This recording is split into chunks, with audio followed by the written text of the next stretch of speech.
नमस्कार, आप देख रहे हैं स्पॉटलाइट और आज हम आपके पास आ रहे हैं जंकयार्ड कैफे बांद्रा से। हमारे साथ है Bollywood superstar the one and only Vidya Balan.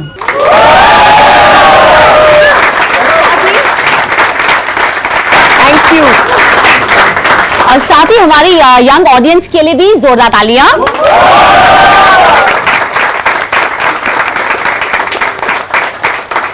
विद्या, 12 साल, करीब 12 साल से जब से आप हिंदी फिल्म इंडस्ट्री से जुड़ी, आप बहुत बड़ी स्टार बन गई और आपके लिए मतलब अमिताभ बच्चन, बिग बी ने कहा मोस्ट एक्सेप्शनल एक्टर, आपके को स्टार्स आपको सबसे करेजियस एक्टर कहते हैं, आपके डायरेक्टर्स हैं वो कहते हैं आप अपने रोल में पूरी तरह सबमिट हो जाती है। और इतने लोगों का दिल जीतने की विद्या कहां से सीखी? नहीं, मैं अपने आप को बहुत खुशनसीब समझती हूँ कि मैंने इतना प्यार बटोरा है इन 12 सालों में। मैं एक्टर बनना चाहती थी, नहीं पता था कि होगा नहीं होगा, क्या होगा, कैसे होगा, पर हो गया। और अच्छे लोगों के साथ मैंने काम किया है इन सालों में। पर हाँ, एक भूख है मुझ में। मैं भूख लगती है, खा लेती हूँ, उसके बाद फिर से भूख लगती है। मतलब हर फिल्म के साथ मेरी भूख जो है बढ़ती रहती है कुछ अलग करने की। शायद इस वजह से लोग वो सब कहते हैं जो आपने कहा, पर आई डोंट नो कि उसका कोई फॉर्मूला है। मैंने इसके बारे में कभी सोचा नहीं है रियली, पर I think I have been very fortunate. जी, तो पहले आपसे पूछना चाहेंगे, आप जैसे अपनी फिल्में में ज्यादातर फाइटिंग बैक का स्पिरिट रिप्रेजेंट करती हैं, जो औरत जो फाइट बैक करती है, और आपकी नई फिल्म में भी हम वही स्पिरिट देखेंगे। तो एक तरह से मतलब ये क्या जान चुनती हैं आप इस तरह के रोल? मैं झगड़ालू हूँ। झगड़ना मुझे बहुत अच्छा लगता है। यहाँ पे कितने लोग विश्वास करते हैं इस बात पे, हमें तो विश्वास नहीं होता। नहीं, पर मेरे ख्याल से मुझ में गुस्सा बहुत है। लोग यकीन नहीं करते कि मुझे गुस्सा आता है, क्योंकि मैं मुस्कुराती और हंसती भी बहुत हूँ, पर उतना ही मुझे गुस्सा भी आता है। इसीलिए मैं शायद ऐसे किरदार चुनती हूँ या उनकी तरफ आकर्षित होती हूँ जिनमें एक जिनमें एक एंग्स्ट है, जिसको वो एक्सप्रेस कर रहे हैं थ्रू द फिल्म। और अलग अलग आई थिंक आजकल क्या हो रहा है कि स्पेशली फीमेल रोल्स में बहुत वैरायटी दिखने लगा है। पहले हम सिर्फ उन्हें देवी की तरह देखते थे या फिर डायन की तरह, पर अब वो बीच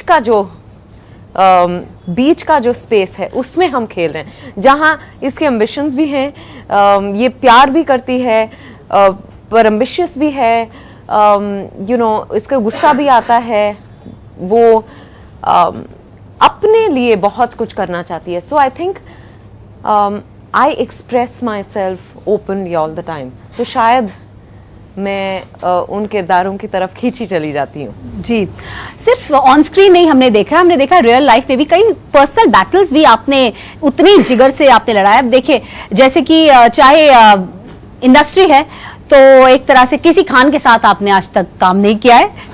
कभी आपके डिजाइनिंग या ड्रेसिंग स्टाइल को लेकर, कभी अलग अलग इश्यूज को लेकर लोगों ने क्या अब एडवाइस देना बंद कर दिया इतने सालों के बाद की अभी भी? मैं एक्चुअली बहरी हो गई एक वक्त के बाद। वो अगर कुछ कहते भी हैं तो मुझे सुनाई नहीं देता। तो और एक और चीज मैंने रियलाइज किया कि अगर ड्रेसिंग के लिए मुझे क्रिटिसाइज किया जा रहा है, तो जिसने ड्रेस किया उसको क्रिटिसिज्म लेना चाहिए, मैं क्यों लूं? अगर मैंने खुद मैं खुद तैयार होके गई हूँ और क्रिटिसिज्म मिला तो फिर ठीक है। पर मैं जब अपने आप को आईने में देखती हूँ, अगर मैं अच्छी लगी तो मैं बाहर निकलती हूँ। और बस यही है, क्योंकि सब मुझे इस कमरे में पसंद हो ये मुमकिन नहीं है, पर मैं चाहती हूँ कि सब पसंद करें। पर so it's about, I think after a point, पहले ये था कि नहीं, सब अगर मेरे बारे में अच्छा सोचे, अच्छा बोले तो अच्छा होगा। और हुआ भी ये कि परिणीता के बाद कुछ सालों तक लोग सिर्फ तारीफों के पुल बांध रहे थे, तो फिर जब क्रिटिसिज्म मिला तो वो और जोर का धक्का लगा। फिर समझ में आया कि कोई बात नहीं, आप सब आपसे कभी खुश नहीं होंगे, आप अपने आप से खुश हो तो बहुत है। जी, आपसे और भी उसके बारे में जानेंगे, लेकिन अभी फिल्म की अगर बात करें, बेगम जान, ये बहुत ही स्ट्रॉन्ग वुमेन ओरिएंटेड फिल्म है, लेडी ओरिएंटेड। लेकिन इसमें जिस तरह से एक हालांकि 1947 की सेटिंग है, लेकिन आज के लिए भी बहुत रेलेवेंट है। जिस तरह से एक घर से कुछ महिलाओं को, 11 औरतों को निकालने की कोशिश की जाती है। तो मुझे इस फिल्म के बारे में कुछ बताइए। ये एक्चुअली मैं इसे एक फीमेल ओरिएंटेड फिल्म नहीं मानती, क्योंकि जब हम फीमेल ओरिएंटेड फिल्म्स की बात करते हैं तो लोगों को लगता है कि अच्छा तो ये सिर्फ लड़कियां या औरतें ही देखेंगी, पर ये एक ऐसे 11 लड़कियों की, औरतों की कहानी है जिनको बेघर किया जा रहा है, क्योंकि उनके घर के बीचों बीच वो line of partition, Radcliffe line गुजरती है, जिसके वजह से कहा जाता है कि आधा आपका घर जो है हिंदुस्तान में चला जाएगा और आधा पाकिस्तान में। और ये तो बेतुकी बात हुई ना कि एक घर को आप, घर का बंटवारा कैसे करेंगे। तो ये लड़ जाती हैं और इन्हीं की कहानी आज भी आप देखिए, जैसे कहाँ वो कैंपकोला में जी हाल में हुआ था। हाल में हुआ कैंपकोला। तो यही है। So it's a fight for space, for your own space. They happen to be women, they happen to be prostitutes, but सब इंसान ही है। और जब जगह की बात होती है तो इसीलिए बहुत बड़े बड़े जंग खेले गए हैं, खेले नहीं लड़े गए हैं, क्योंकि जब जगह की बात होती है तो लोग अड़ जाते हैं, लड़ जाते हैं अपनी जगह के लिए। जैसे स्कूल में भी वो होता है ना, एक डेस्क पे हम बैठ रहे हैं और एक लकीर खींच देते हैं कि इसके आगे तुम्हारा बुक आया तो देखना। वहीं से शुरुआत होती है। यहाँ पे कुछ लोग हैं हमारे, कुछ यंग फ्रेंड्स हैं जो कुछ सवाल पूछना चाहते हैं। कौन कौन है जो कुछ पूछना चाहते हैं? जी जी। What do you think, according to you, an outsider needs in order to get into Bollywood? Oh, I think अपने आप पर विश्वास हो, ये सबसे ज्यादा जरूरी है। You have to have faith in yourself. It doesn't matter what anyone else has to say. If you have faith in yourself, there's a beautiful line जो मुझे हमेशा याद रहती है, that what the mind can conceive and believe, it can achieve. तो अगर आप सोच पाए हैं तो आप कर पाएंगे।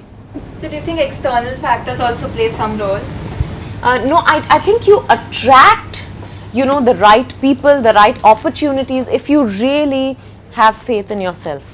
So though in that sense, yes, external factors, and then you feel that someone is your lucky charm, you feel that someone's been an angel in your life, a mentor, but all these people veer towards you because you have faith in yourself and you're just आप अपने सपने को साकार करना चाहते हैं and उसमें आपको कायनात मदद कर रही है। Alright, thank you so much. आप कुछ पूछना चाहती हैं? और कोई है? जी माइक पास। प्लीज अपना नाम बताएं। नाम भी बताइए पहले। Hi ma'am, I'm Shivani Jaiswal.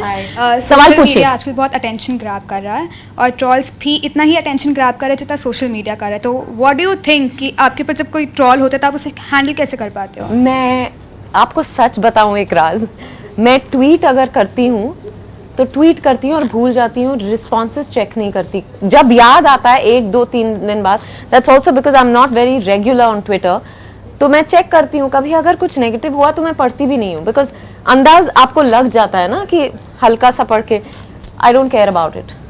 Because अगर मैं अपना ओपिनियन एक्सप्रेस कर सकती हूँ तो वो भी अपना ओपिनियन एक्सप्रेस कर सकते हैं। जी, मुझे फर्क नहीं पड़ता। Thank you ma'am ji.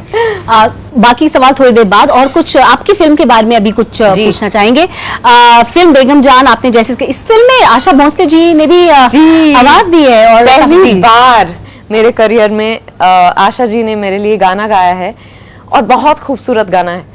At the age of 83, she sang, and she sang beautifully like only she does.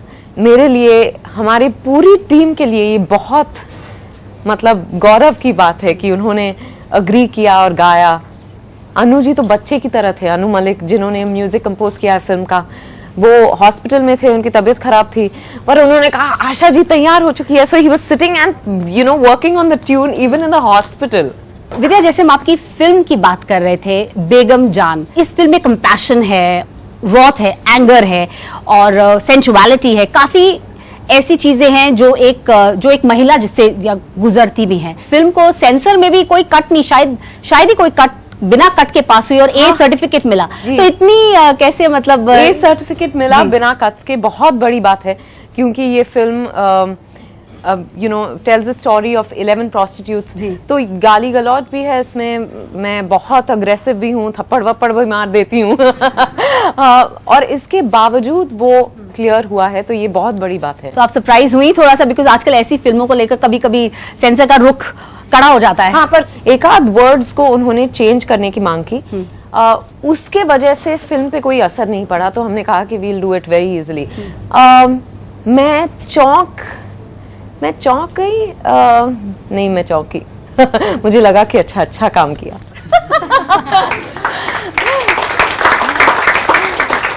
विद्या, आपसे अगला सवाल पूछना चाहूंगी। हमने सुना है कि आपका सत्यजीत रे पे बहुत मेजर क्रश रहा। एक्चुअली मैंने उनके कुछ इंटरव्यूज पढ़े थे और तभी ये भूत सवार हुआ था कि मुझे एक्टिंग करनी है, तो मैंने ठान ली कि मैं सत्यजीत रे के साथ काम करूंगी। अब मुझे क्रश का मतलब पता नहीं था, तो मेरी दीदी के एक दोस्त आए हुए थे घर पे, तो उन्होंने कहा अब तो तुम्हारे have you had your first crush, और मैंने कहा हाँ। So he said who, I said Satyajit Ray. वो इतना हंसे, उनको समझ में आ गया कि मुझे क्रश का मतलब नहीं पता था, पर I think he still worth having a crush on. Absolutely. Also जब आप फिल्मों में आई, आपका फिल्मी बैकग्राउंड नहीं था, और ऐसे में आपके लिए कितना मुश्किल या कितना आसान रहा, क्योंकि एक्सपेक्टेशंस भी नहीं रहती, स्टार किड्स के लिए भी एक थोड़ा प्रेशर ही रहता है, वो भी नहीं थी, तो आपके लिए कितना, क्योंकि मैंने सुना है आपने शुरू में बहुत सारे एड फिल्म्स भी किए, शायद 89 के अराउंड कुछ एड फिल्म्स की आपने, 90 और एड फिल्म्स किए मैंने। उसके पहले मैंने टेलीविजन की, हम पांच किया, उससे पहले एक टीवी शो किया था जो कभी निकला ही नहीं। और फिर एड फिल्म्स इतने सारे कर लिए, मेरी मम्मी को लगा कि चलो अच्छा है, ये वो उसका जो भूत है इससे खुश हो जाएगा और ये एक्टिंग की बात अभी नहीं करेगी, पर वो एक्टिंग का कीड़ा एक बार काट लेना तो कभी जाता ही नहीं है। तो मैंने साथ साथ पढ़ाई भी की, सोशियोलॉजी में BA कर लिया जेवियर्स से, फिर कलीना यूनिवर्सिटी से MA भी कर लिया, और साथ साथ में एड फिल्म्स कर रही थी। तो ये मैं साउथ गई हुई थी एक एड फिल्म के लिए, और वहां मुझसे पूछा गया कि क्या आप एक मलयालम फिल्म के लिए टेस्ट करेंगी, तो ऐसा कुछ हुआ, सिलसिला यहीं से शुरू हुआ। पर बहुत स्ट्रगल्स भी रहे, क्योंकि जैसे आप कहती हैं कि स्टार किड्स को प्रेशर होता है, हमसे कोई एक्सपेक्टेशंस नहीं होते, इसीलिए हमें अपॉर्चुनिटी देना भी लोगों को मुश्किल हो जाता है। पर मैं डटी रही, वो फिल्म भी मैंने की, वो फिल्म भी नहीं निकली, मतलब बीच में ही शूटिंग बंद पड़ गई मलयालम फिल्म की। फिर मैंने दूसरी मलयालम फिल्म की, वो भी बीच में बंद पड़ गई। कुछ फाइनेंशियल क्राइसिस से गुजर रही थी मलयालम इंडस्ट्री उस वक्त। फिर मुझे ये एक खिताब मिला जिंक्स का, और सब जगह बहुत सारे डायरेक्टर्स ने मुझे फिल्म्स के लिए कंफर्म किए थे, पर फिर धीरे धीरे पता चलने लगा कि कोई और फिल्म कर रहा है, या फिर कोई बड़ी एक्ट्रेस कर रही है, या किसी को लॉन्च किया गया है, और कोई मुझे अपनी फिल्म में लेने को तैयार नहीं था। एक तमिल फिल्म की, उससे भी निकाली गई, उसमें तो मुझसे कहा गया कि आपको ना एक्टिंग आती है ना डांसिंग, और आप बहुत बदसूरत हैं वगैरह वगैरह। तो मैं बहुत ही मायूस हो गई थी। तो स्ट्रगल्स बहुत रहे, पर आई थिंक उन स्ट्रगल्स के वजह से मुझे और साफ नजर आने लगा कि मुझे एक्टर ही बनना है, और जितना भी वक्त लग जाए मैं एक्टर ही बनूंगी। पर साथ साथ मैं और कुछ भी जैसे मैंने एक इवेंट मैनेजमेंट फर्म के साथ एक जॉब कर ली, क्योंकि मैं घर पे नहीं बैठना चाहती थी, waiting for the big opportunity. और फिर जैसे मैंने कहा आपसे कि things just started happening on their own. Ji